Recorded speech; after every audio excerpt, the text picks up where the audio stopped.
A community is calling for more safety measures at a crosswalk where a nurse was fatally hit. Authorities say Ann McCarthy died a week after being accidentally hit by the truck of a fellow nurse. North Shore Bureau Chief Ashley Rodriguez is live at that crosswalk in Covington tonight with that story. Ashley? Hi, Natalie. So many in this community are saying that this truly is just a tragic accident, but others believe it could have been prevented. Just days shy of having to say goodbye to a good friend, Joan Tremuta had to see where Ann McCarthy took her last steps. A great nurse, a person that would help anyone.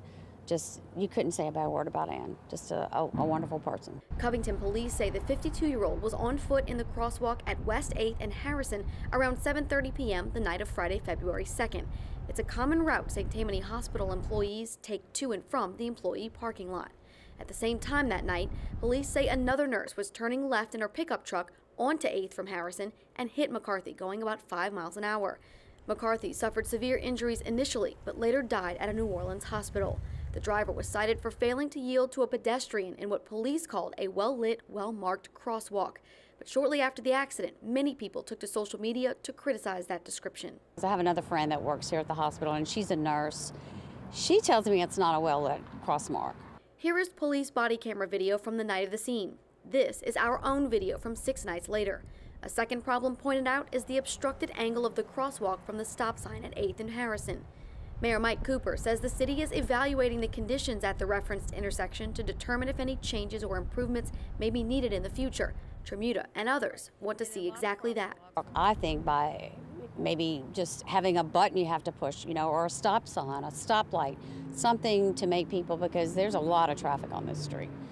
And now there's a daily reminder of the consequences of that traffic. A hospital spokesperson tells us that immediately after the accident, steps were taken to freshen up the paint and the batteries here at this crosswalk. There's also been a task force that's working with the city that's been created to reevaluate all the traffic around the hospital. But something that we've noticed covering this story is that drivers tend to look at this sign, yield to pedestrians, and they seem to treat it like a suggestion instead of the law. The law is that at a crosswalk like this that is not dictated by a traffic signal, that when a person steps up to the crosswalk or is in the crosswalk, that cars are to stop and yield to them. Live in Covington, Ashley Rodriguez, Eyewitness News.